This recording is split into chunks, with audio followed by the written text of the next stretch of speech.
Saturday night at Ralph Engelstad Arena, 4th-ranked North Dakota defeated Minnesota Duluth 2-1 to complete a two-game sweep of the Bulldogs in NCHC play. With Jake Brandt, I'm Dan Hammer. This is your Midco SN post-game wrap. Big win for North Dakota as it retains a share of the lead in the NCHC. St. Cloud State was also a winner Saturday night, so UND and St. Cloud State, with 4 games to play in the regular season, still the front runners in the chase for the Penrose Cup. And Saturday night, Jake, it was another greasy, physical, sometimes chippy, and always tight hockey game. Well, it was chippy right from the get-go. A lot of things after the whistle. Both teams finishing checks, just not really willing to give an inch. And I thought Cam Johnson was brilliant for North Dakota down the stretch. Boy, was he ever. Johnson now 4-0 against the Bulldogs this season. And in those 4 games combined, he's allowed just 2 goals. Let's take a look at the highlights here from Saturday night inside another packed house at Ralph Engelstad Arena. Duluth would get on the board first at 14:02 the second period. Carson Susi put it on, and it went off the right skate of Cal Dukowski. Yeah, Ledoux does a good job here just getting the stick there, but unable to, just an unfortunate bounce and off the skate and in. Late second period now. North Dakota ties the game.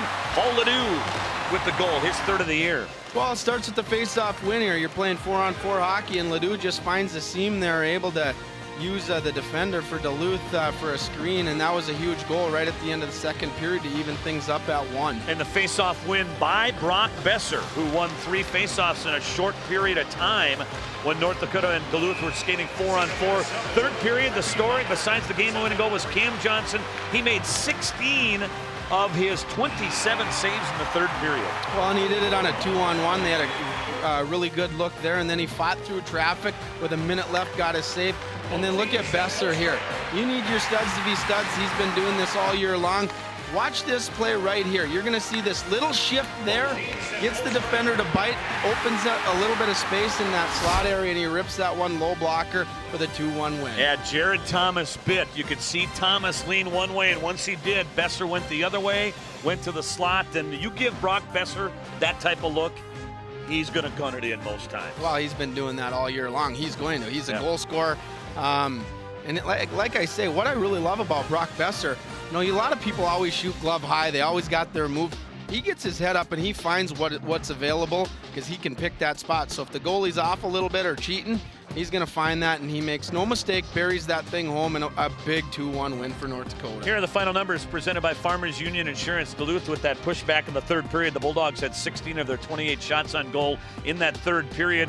Face-offs, a win for North Dakota on Saturday night by the tune of 37-28. North Dakota got big nights from Luke Johnson and Rhett Gardner. Johnson won 14, Gardner won 10 face-offs. Neither team was able to cash home a power play goal. A couple of individual items of note on the strength of North Dakota's win. Brock Besser, with his 20th goal of the season, become just the 13th freshman in North Dakota history to tally at least 20 goals in his rookie year. The last North Dakota players to do it were TJ Oshie and Jonathan Toews back in 2005 and 2006. The freshman single-season record is Troy Murray. Back in 1980 and 81, Murray had 33 goals as a freshman. And another notable item for another freshman, Rhett Gardner, with his face-offs win tonight, 10, has 206 on the season. That's the second most face-off wins by any freshman in UND history. He passes Jonathan Toews tonight in that category. Well, and Brad Berry, he alluded to that in his post-game interview. The young guys getting the job done for North Dakota. They've recruited some very high-end talent. They got the job done, no doubt about it. It felt like a playoff game, especially in the third period Saturday night. Well, it did, and they had to hang on. They got great goaltending down the stretch. They just found a way to win. Just a gritty, gutsy victory, and that's what you're going to need come playoff time. Just 4 games remaining in the regular season. In the chase for the Penrose Cup, North Dakota will be at Omaha next weekend and then close out the regular season in 2 weeks from now back here at the Ralph. And that's when we will see you next here on Midco Sports Network. He's Jake. I'm Dan. That's your Midco SN post-game wrap.